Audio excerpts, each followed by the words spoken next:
Hey everyone, it's Michael. Today's episode of the podcast is a very special one. Not only is it an interview episode with a special guest, who I'll intro in just a minute or so, but it happens to come out on a big anniversary. The day this episode comes out, October 7th, 2025, happens to be 10 years to the day that I uploaded the very first episode of Unresolved. A lot has changed since then. Not only for me personally, but I'm sure for all of you listening, and I wanted to take a moment to say thank you to everyone for coming along for the ride. So, to all of you out there listening, yeah, you there, right now, with the face, thank you for listening to and supporting Unresolved in your own special way. It truly means the world to me. And honestly, again, from the bottom of my heart, thank you for helping make this show what it is. On today's episode of Unresolved, we are joined by very special guest, Jake Tapper. You may know him as one of America's most recognizable newsmen. He has been the host of CNN's The Lead with Jake Tapper since 2013 and one of the co-hosts of State of the Union since 2015. He's moderated presidential debates, served as a senior White House correspondent for ABC News, and received numerous accolades for his reporting and writing over the years. Today, Jake joined me to talk about his new book, which is coming out the day this episode comes out, October 7th. It is called Race Against Terror, and it is an incredible read.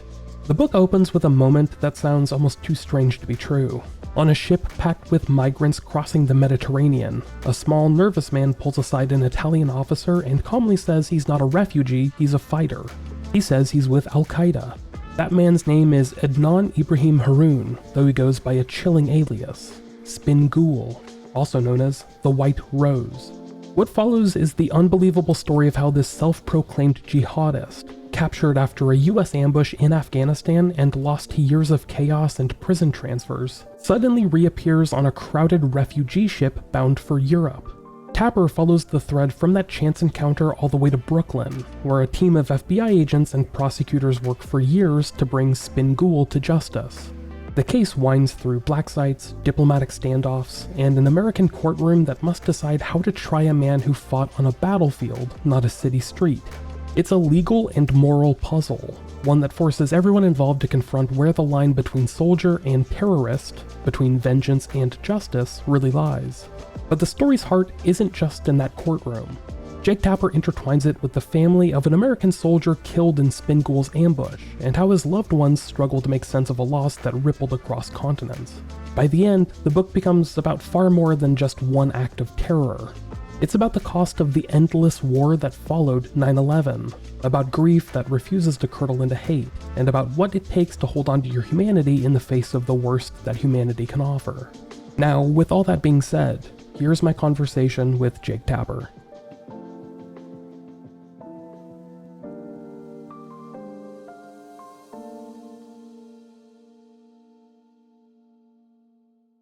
So, thank you for taking the time to chat with me. How's your morning going so far?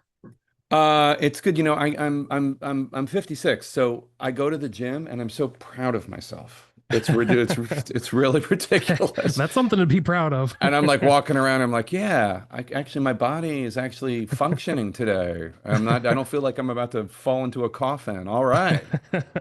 I'm right there with you. I'm 35. I have a 6-month-old son, so if I could get him in the stroller and go for a walk in the morning, well, you're I'm exhausted. That's what you're going through. That's a whole different thing. You're exhausted.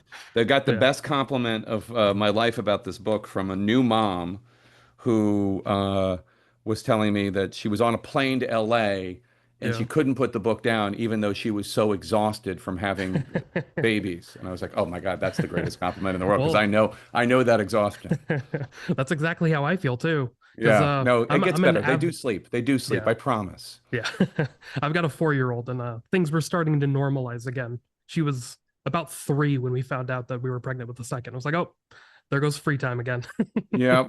It's good though. It's good. Yeah. And then they get older and then they go to sleep at 7 or 8 and you're like, oh wow, all this free time. Yeah. But it's funny, I was in like the same boat because I've been trying to read for, like 2-3 months now, and it's just trying to keep the attention span is so hard. But reading this book, it was like, it's a fast-paced like thriller with all these different twists and turns. Thank you. It was really cool. Thank you. Yeah, well, that was the goal, is to write it like a thriller. Yeah. It feels very cinematic. I don't know if that's what you're going for, but it feels that way. Well, I mean, the story just is that way. So yeah, I mean, I leaned into it as much as I could. Okay. But I mean, yeah, Nice. Well, getting started, I'll record like a little forward to put on this episode to kind of like catch listeners up with what the story is. hmm But would you mind touching upon how you learned about this story and what made you sure. want to write a book about it? You want me to do that right now, or you want to do it like at? Sure. Yeah. Whenever you're ready. So, um, it's just a very simple story, really. So I wrote a book called The Outpost about a base in Afghanistan that was doomed. I wrote that. It came out in 2012, and it was a very meaningful experience to me. And then I didn't want to just follow it up with any other nonfiction book. I wanted to feel as dedicated and devoted to whatever my next nonfiction project was as I was to The Outpost. And so years passed, and I wrote a few novels.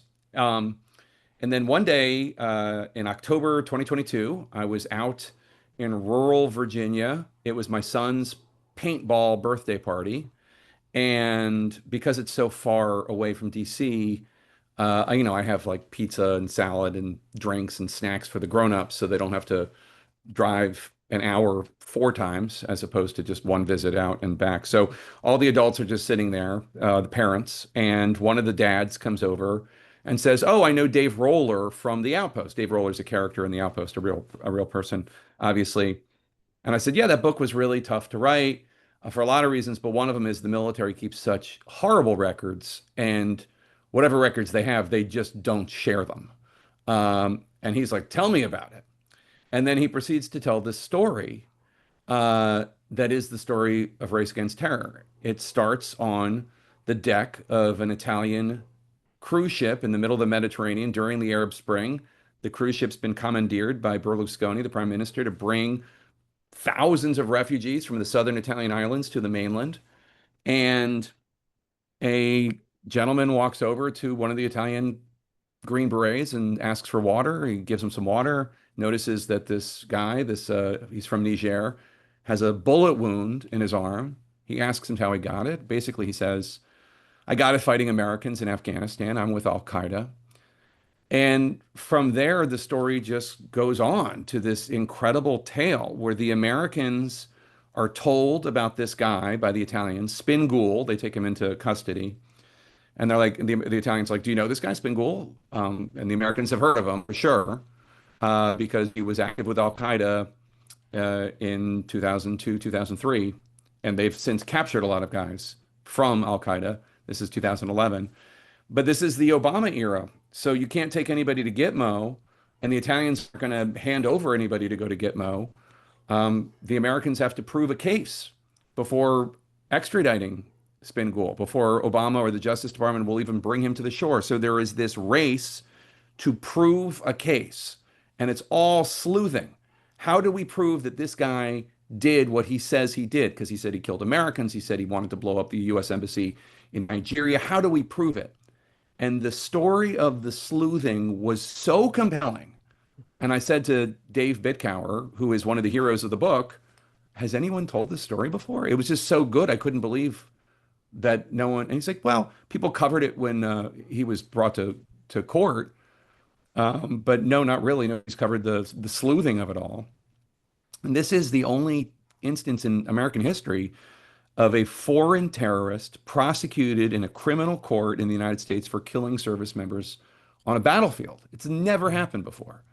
So it's this incredibly unique case, and the story was just so compelling. And I took Dave Bickauer out to lunch, and then he introduced me to Shreve, and then met and like, then I was interviewing service members, and it Mhm. just became this incredible story. And every person I interviewed, I couldn't even believe how compelling the story was. There's the human element because he did kill Americans, and there's the story of the ambush and the story of the service members who survived and the ones who didn't.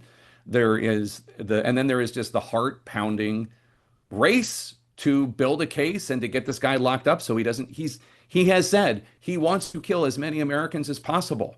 He thinks the embassy bombings in Tanzania and Kenya were like the greatest achievement in terrorist history. He wants to do that. So it just became this project of love and also just a fascination because it was just so interesting. Yeah. Yeah, it is.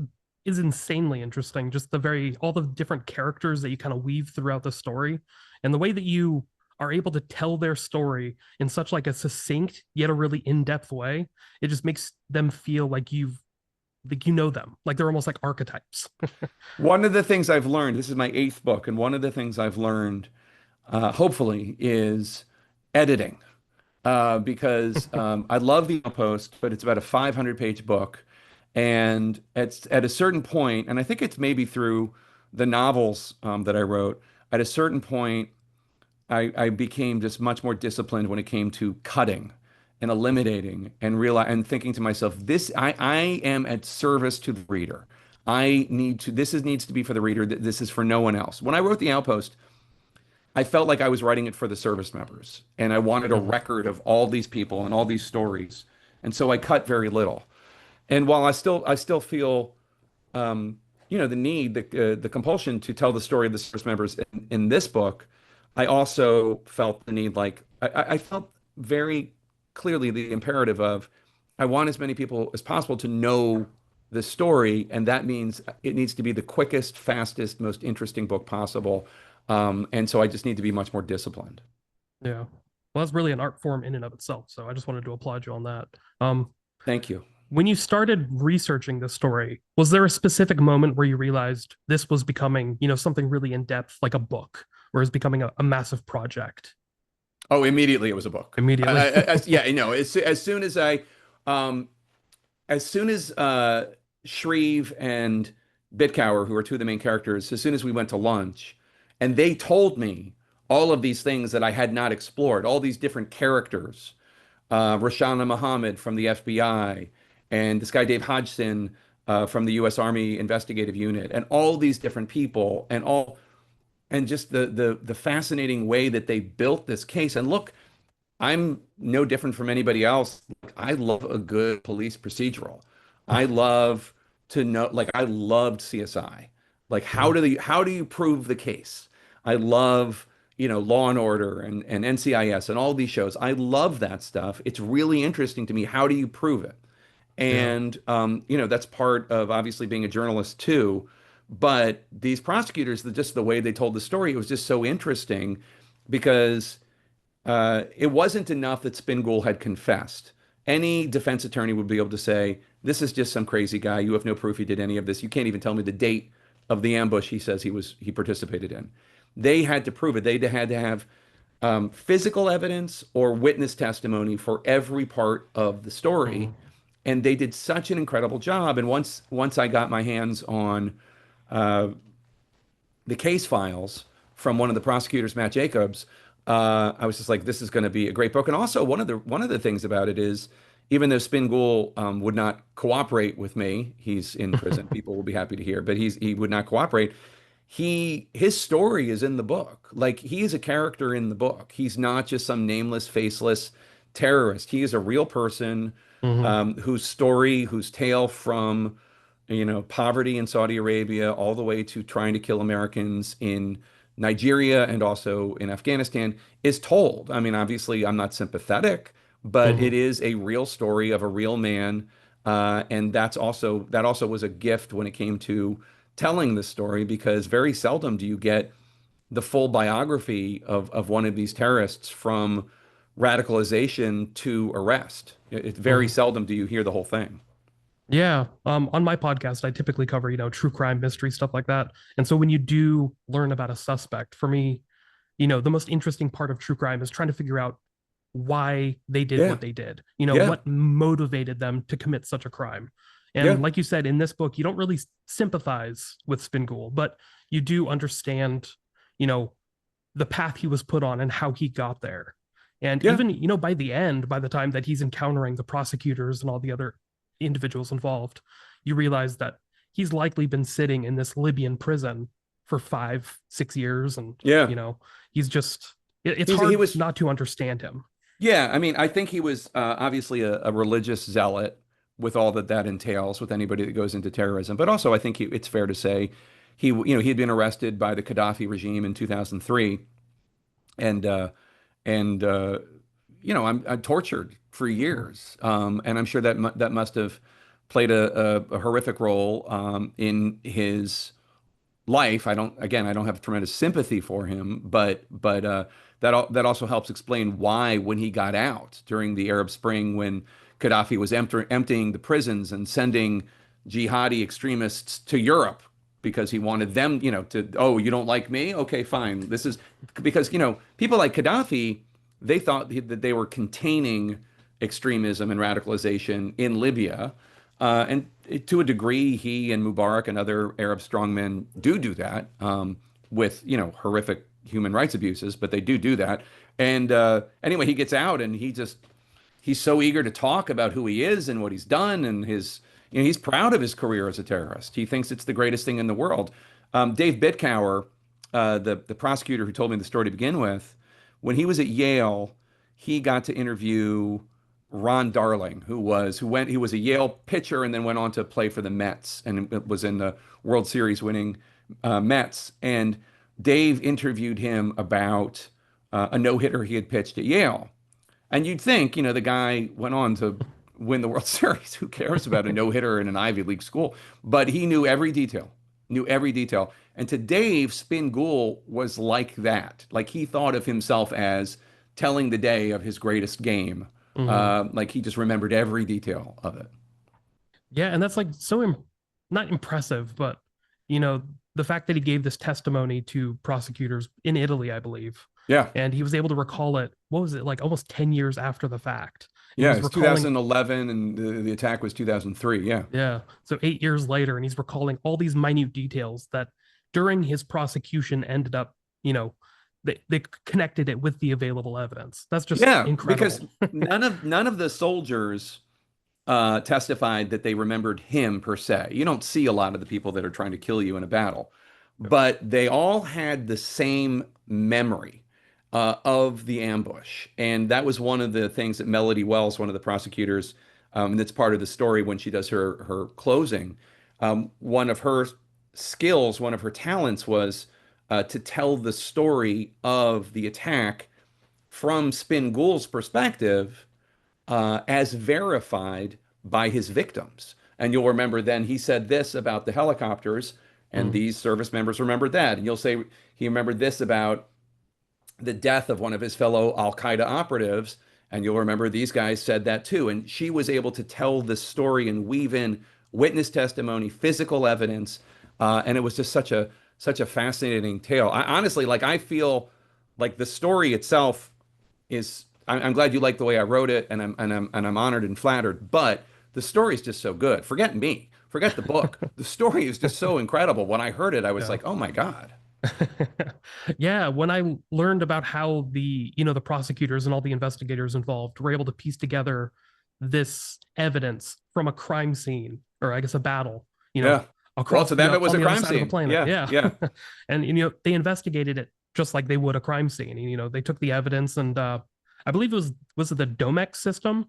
Yeah, that was used to catalog all the the papers and stuff like that. And yeah, it is the Domex system, which is like if you picture the end of Raiders of the Lost Ark, the giant warehouse with every crate ever, like that is what the Domex system is. It's just the documentation of everything having to do with terrorists or battles, and to traverse that, they had a guide almost, a guy named Dave Hodgson, who knew where everything was.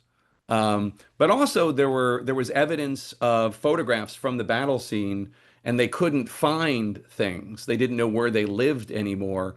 So then the prosecutors and the FBI agents and such had to go and talk to the service members. Does anybody know where this is? Like a Quran. Does anybody know where this is? It's a notebook. And they had to track it down. And that's when you get into the service member story. There's a lot of the story of the ambush is a big part of the book also, because that's the actual crime. But then also the service members, some of them took back some things from the battlefield as trophies or just remembrances of their battlefield. And like the prosecutors had to figure out where they all were. One of the most intriguing notes is the near the end of the book during the trial, you find out about there's a Quran that has specific physical evidence linking Spin Ghul to the scene. And it's just like, that's exactly out of an episode of CSI. Totally. And the woman, the woman who finds it. So this, I mean, that this was one of the great joys of writing this book is so many of the characters are characters that you would, if you wrote this as a Hollywood screenplay, you would say, okay, we're going to have one of the FBI agents be an African American woman from Baltimore who's Muslim. And like, in the writer's room, they might be, come on, that's a little much. No, it's real. It's Rashana Muhammad, one of the heroes of the book. That's who she is. Mhm. Because to her, this is not Islam, al-Qaeda. This is a perversion of her faith. Yeah. And then the woman at Quantico, the fingerprint expert, is this woman with dyed red hair, tats all over her body, a nose ring. Again, like a character from CSI or from Yeah. Cold Case or NCIS or something.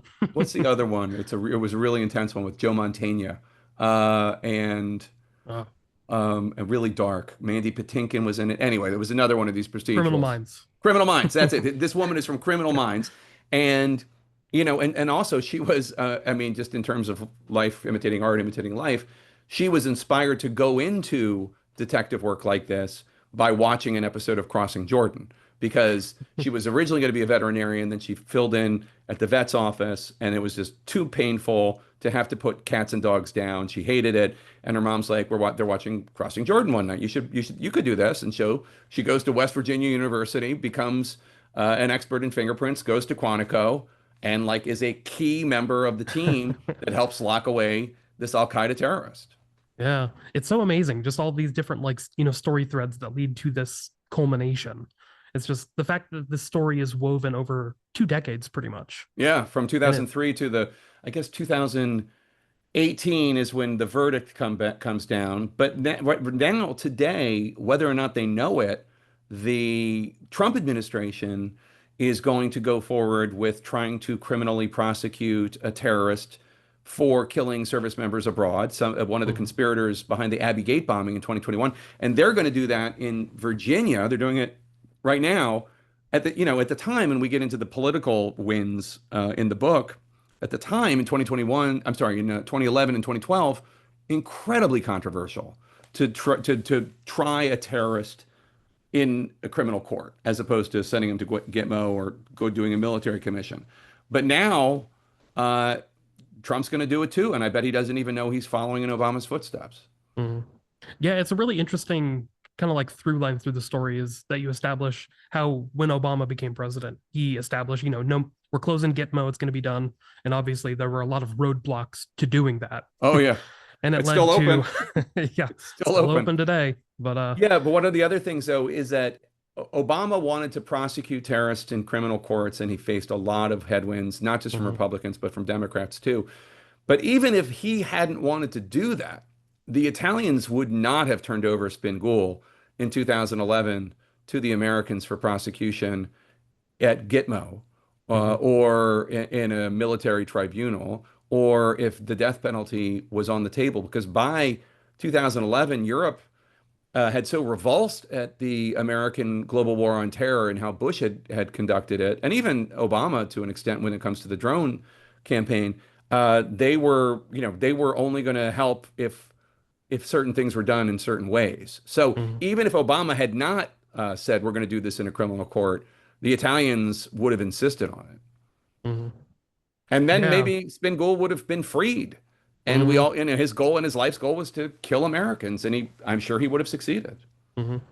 Yeah, it's really interesting. That's how the kind of like the namesake of the book comes in because American prosecutors are trying to make this case to an Italian court that basically says, yeah, we're going to charge him in a criminal court, but we don't want to execute him. We don't want to send him to Gitmo. So it's kind of like, the middle part of this book is almost a procedural Yeah. Well, back and forth. they have to prove the case before the Italians. They have to prove the case to a degree before the Italians will turn him over. And the Italians, at the end of the day, he didn't do anything to the Italians. The Italians can't prosecute him for killing Americans. Mhm, And so uh, the Italians would send him to a refugee camp. And those are low security, if no security. I mean, he would have easily just like walked over the bush and gone and killed Americans at a Starbucks. I mean, it would have happened. That was his goal. Um, so they had to race to build a case. And then they had to build the case to convict him, or else who knows what would happen. One of the trials that happens during all of this, there's a guy being tried for the embassy bombings, a guy named Galani. He was being tried in a criminal court for terrorists, not for killing soldiers on a battlefield, but for killing American civilians and African civilians. And he almost gets acquitted because the evidence is tainted by torture. The judge throws out the key witness, and Galani is acquitted of 284 out of 285 Mhm. charges. And all the politicians and people in the national security world are watching and saying, "Oh my God, like this guy almost got acquitted." Um, and then he would have just like, what would have happened to him? Would he just be set free in Brooklyn, set free in Manhattan? We can't have that happen. And so there was a real fear of even bringing Spin Ghul to the United States, what that might mean. Mhm.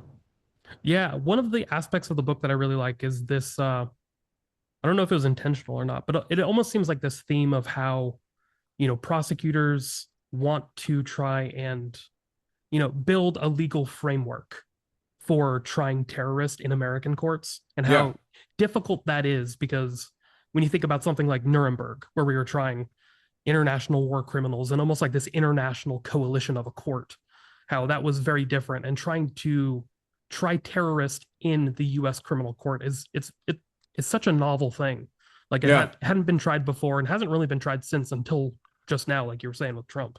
So Nuremberg, I mean, the fascinating parallel with that is like, that was obviously a state actor, Mhm. Germany, Nazi Germany, and the Nazis kept meticulous records of everything.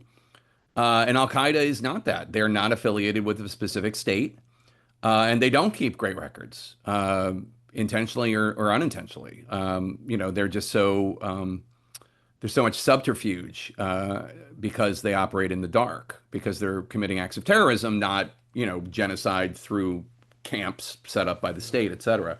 So it's completely different. And the debate over which is the best way to go after terrorists, is it military commissions or is it criminal courts? I feel like it's pretty much been answered by just the success of the criminal courts. The criminal court system has locked up hundreds of terrorists.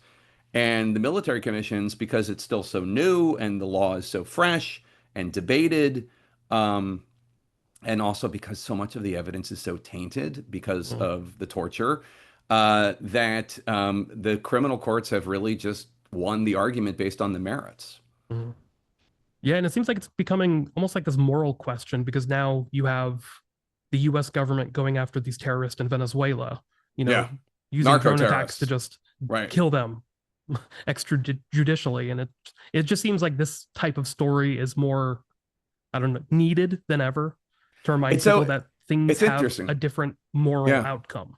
It's interesting that you raised that because I covered that earlier this week on my CNN show, and the idea of what President Trump is trying to do is really fascinating, and I guess depending on your political and legal point of view, either great or disgusting. But what he's trying to do is take the model that U.S. presidents since Bush, including Obama, have created, which is we have the right to protect the American people from terrorists who want to kill us.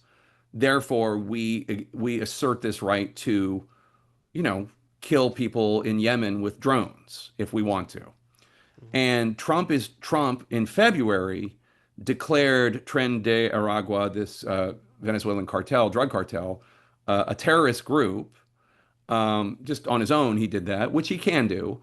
And then is saying because they kill Americans through the drugs that they sell to the United States, we have the right to kill them extrajudicially, as you note, by striking their ships. And this Congress does not really have the appetite to challenge anything President Trump does. But it is an interesting debate because I don't know that a court would uphold that. I don't know if anybody's going to challenge it, but I mean, certainly Americans dying by drugs is horrible, and certainly I shed no tear for any member of Tren de Aragua who gets killed. But is it the same thing? Is selling drugs in the United States and those drugs kill people? Uh, is that the same thing as 9/11? I don't know that it is. Mhm. And so I mean, I think it's at the very least, I think it's an interesting debate and and an interesting discussion about the need to have rules and also just debates about these topics. Most world leaders, as Trump is no exception, don't want any discussion or debate over anything they're doing. But I do think that you take this conversation in an interesting place because of the assertion of these powers when it comes to drug cartels. Mhm. Yeah, and it's I am just like after reading this book, I'm reminded that there is a better way to go about things. That, we read in this book that the US government was able to successfully build a case against Spin Ghul and convict him in a US criminal court. Yeah. And it is just reminding me and hopefully many of the readers out there that, this was a very successful outcome. And we could see other successful outcomes like this in the future if we proceed to go down this route. And Although the judge, right, Judge Kogan at the end of the book, even though he supervises the successful prosecution and I think is a compelling character, he doesn't understand why they did it at all. His view is like Obama's the president. He can set any rules he wants. Why are we doing this? This is so stupid. Are we doing this? He basically thought that the entire trial was just to demonstrate what you're talking about. Like, look, we're the Americans. We have these great ideals and we can fulfill them. And he thought it was kind of stupid. Like, why are you doing this? He's obviously guilty. Lock him up. Like, you don't yeah. have to send him to a supermax in Colorado. We have Guantanamo. Like, you're the president. You can make up any rule you want, which is an interesting. I thought that would like so many times, and I would be interviewing people for the book. They would say something that surprised me, and when Judge Kogan said that to me when I interviewed him, I thought it was fascinating because he supervised this demonstration of our ideals, and he thought it was kind of a waste of time. Yeah. Yeah, it's an interesting moral dilemma. And it's just like one that's proposed by the book, one of many. And I just wanted to ask, you mentioned that that was a very surprising thing from Judge Kogan. What was the Yeah. most surprising thing you found out while researching this book? The two that stick with me the most are opposite sides of humanity. One of them is Doc Simmons is a character who is in at Firebase Skin in 2003. He's the medic, and he's also a man of deep religious faith, deep Christian faith. And he has on his kit an illustration of Jesus, I think, washing the feet of no, Jesus and the Romans, and Mhm. Jesus forgiving his persecutors. And it's a reminder to him of the humanity of all of us, even our enemies. Here's Jesus with the Romans, and if Jesus can find it in him to forgive the Romans, I am here to be a physician for everybody. And he goes into battle thinking that, like that I will help Afghans, I will help al-Qaeda, I will help the Taliban, I will help insurgents, I will help my men first and foremost, but I will help anybody. And after the ambush, his heart is so changed, he rips that illustration, he rips the picture off his kit. That was such a powerful moment to me that he went through that crisis. And then conversely, the brother of one of the two men that Spin Ghul is convicted of killing, uh, Renly Dennis, the brother of Jared Dennis, who was killed at Firebase Skin. Renly Dennis um, reads a book called You Cannot Have My Hate. The book is written by a Frenchman whose wife was killed when ISIS attacked the Bataclan nightclub in Paris. And it's basically saying, the book basically says, you took my wife, but I'm not gonna obsess about you. I'm not gonna devote my life to hating you. You cannot have my hate. And Renly basically is inspired when it's time for the victims' impact statements during sentencing to forgive Spin Ghul and say, my brother Jared, he would have wanted me to forgive you. He would have like, yeah, and I'm not gonna sit here hating you. I'm gonna forgive you. I feel bad for you. I'm gonna forgive you. And it is so moving and so powerful that Judge Kogan has to go into his chambers to collect himself before sentencing Spin Ghul. So those two moments were the most. Those are the ones that stay with me. But honestly, the book is, and again, this isn't because of me. I just happened upon the story. The book is so full of so many incredible Americans and incredible characters, and with their own stories and their own fears and hopes and dreams. It was really just such a, I mean, it was a lot of work writing the book, but it was such a pleasure writing it and telling these people's stories. Mm. Yeah, I think of all the stories that you told throughout the book, I think the one that stuck with me the most was probably, the anecdote about Renly near the Yeah, end with that. And just when you introduce his brother, Jared Dennis, earlier in the book, it yeah. was one of those when you introduced him, I started immediately in my mind, I'm like, there's no way this part of the story ends well. But Yeah, it I'm was sorry. also That I mean, that's a tell. I know. As soon as you, it's like in the war movie. As soon as somebody's talking about how much he misses his wife, you're like, oh God. yeah. But it was funny because I grew up, so I was 11 years old when September 11th happened. So when I was 18, coming of age, that was when the war on terror was still pretty Yeah, much at its fullest. Iraq and Afghanistan were both raging. And I had a lot of friends who were graduating from high school or, didn't graduate from high school that joined the military. A that sounds couple like joined. Jared Dennis, Yeah, exactly. who barely graduated. Yeah, Yep. And some of them, I just saw so many of my friends in him, like yeah, barely graduating, enjoying chasing girls and smoking weed more than yeah. reading books. Class clown. Everybody Yep. loves him. Yep. Kind of a goof off. Almost doesn't graduate. His mama gets involved. Kid, like a Native American from Oklahoma. Mhm. Great kid. Everybody loved him. Kind of a goof.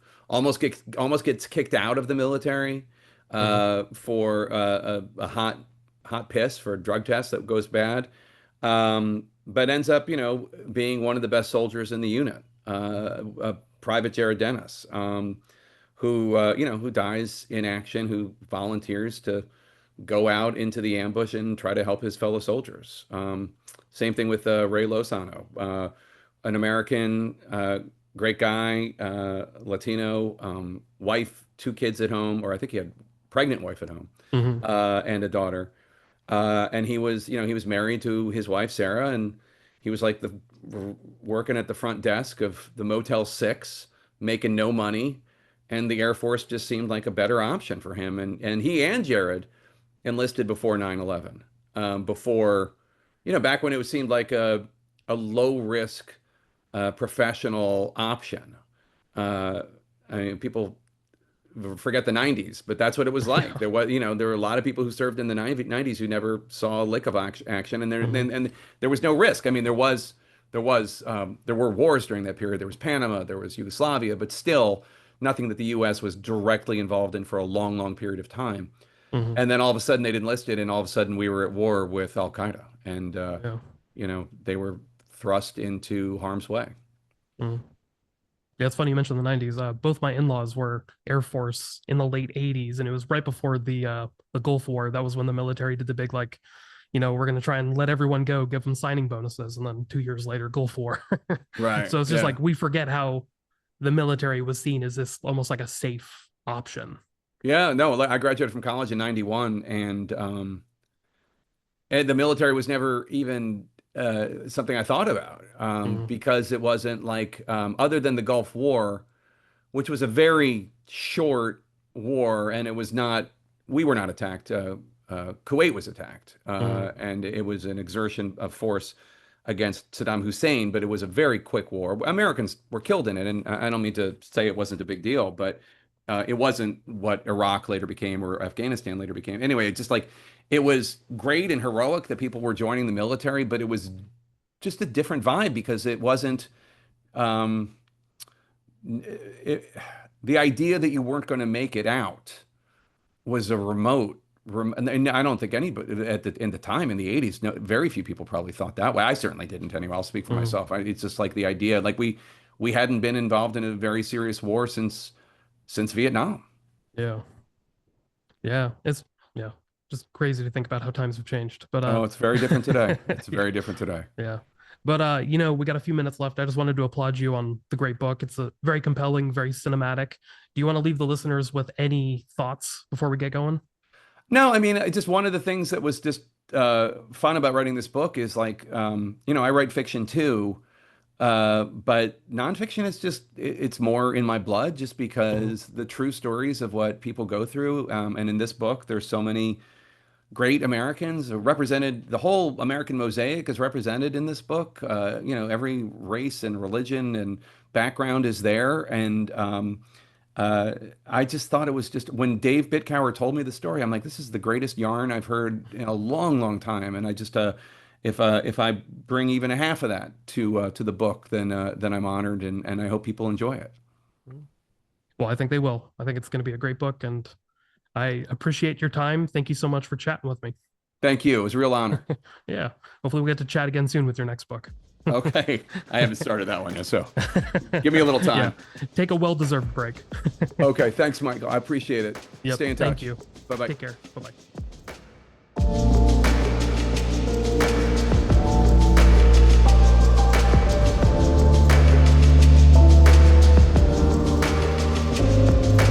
I want to give another special thanks to Jake Tapper for joining us on the show. It was an honor to chat with him, and honestly, he could not have been a nicer guy to talk to. As you could probably tell, I was pretty excited and maybe a little over-caffeinated during our chat. But please go and check out his new book, Race Against Terror, from Atria Books, wherever you can find it. I honestly had a hard time putting it down. It's a gripping story, and Jake did a great job writing it. Go check it out. Lastly, before we go, I want to give another quick thank you to everyone listening.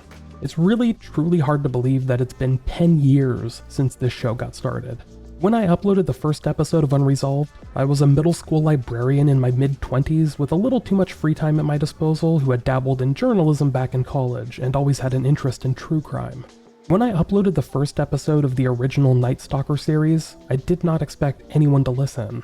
But a ton of you did, and you not only gave me good constructive criticism, you complimented and encouraged me to keep going. I'm so glad that I did.